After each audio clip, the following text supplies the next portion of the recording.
17 on WMAL. Brian Neiman, Brian Wilson. We're broadcasting live from Tampa this week for the Republican National Convention. And, you know, we wandered after the show yesterday. We go over to we're in sort of an annex to the main convention hall, and we take the little shuttle bus. It's a secure in the bubble shuttle, right, with a Secret Service agent of its own. We go over to the other building, and we're wandering around, and you just never know who you're going to run into. It's astonishing. So we get ready to come back, and all of a sudden we see, hey, that guy's sitting there. That's Jon Voight, the actor. Yeah. So we went over and talked to him, and he paused to chat with us a little bit. And the conversation turned to a lot of things, but he also got into this, what it is to be a conservative in Hollywood these days. Here's that interview.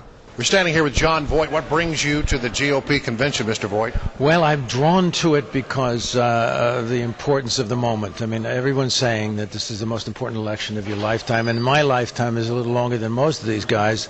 And I can tell you it is the most important election because everything turns on this election.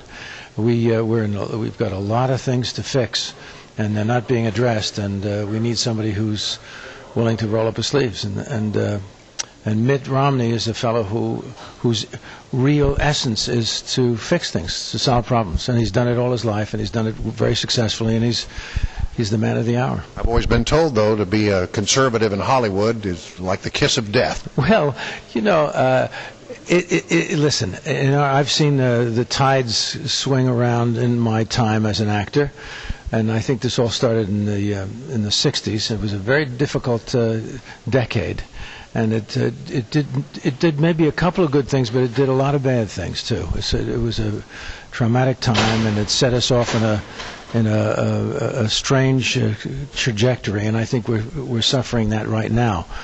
Before that, there was a lot of patriotism in Hollywood, and all the guys in Hollywood, in Hollywood, you know, that I grew up on, guys like Humphrey Bogart, Clark Gable, Jimmy Stewart, they were all people who fought in World War II, and now we're a different breed, and it's not as comfortable for a conservative to be out there, but I'm very, very glad that I've come to my understandings because I went through the 60s and I was on the other side of the end of the 60s, and I deeply regret it, I must tell you. In Hollywood, there's a message in a movie, there's a theme. What could it be, what should it be for Republicans, not only here today, but moving forward to attract especially a younger generation, to turn them as you were turned at one point?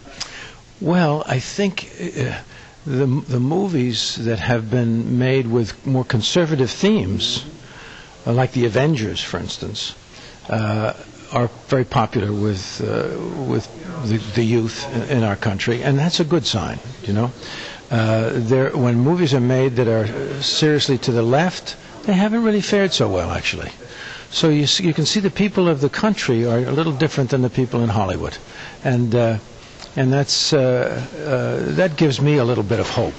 You know, there's a lot of peer pressure in the Hollywood community. People want to be on the in crowd, so you get guys like Spielberg and Geffen and you know, some of these Harvey Weinstein and stuff like that, and they were on the far left. Well, there's going to be a big swing that way. That's what's going to happen because that's where people want to be seen and get work and all of that. So it takes a little bit of courage, I would say, to stand up and say you're on the other side of the things, you know. But there are rewards to it too, because when you stand up and you say where you're at, and you're free. But do you think that there are those in Hollywood now who are up-and-coming actors or may just be getting started that don't want to because they're afraid of it, afraid of not blacklisted, I don't know if that's the right term, but may not get the roles that they could get? Yeah. Well, listen, the atmosphere in Hollywood among the liberals who are supposed to be tolerant, you know, they recommend themselves as very tolerant people. They're not very, I have to say, honestly, guys, and if you're listening, you're not very tolerant people, and you know it.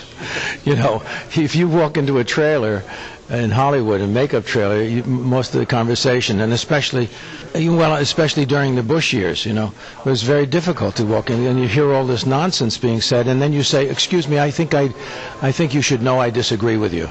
And then the room stops, you know. But listen, I was on that side one time. I know all about it, and I'm glad I'm on this side now. Jon Voight, it's a pleasure to have you on our show. That was very cool to see Jon Voight in person. Yeah, very interesting. He plays a great heavy these days, you know, and I very much liked his role. He was evil, in the show 24. Yeah. Oh, that was awesome. And when we first shook hands with him, I think he was kind of in role as well, or was acting, because he was intimidating. Yeah. Was he to you at all? Yeah, kinda. You're so tall, you look down at everybody. Well, but he was looking at me, I was like, oh my God, there's Jon Voight. Yeah. And he's looking at me strangely. He's giving me that evil eye. Yeah. He said he'd cast Daniel Day-Lewis as Mitt Romney if he were making a movie about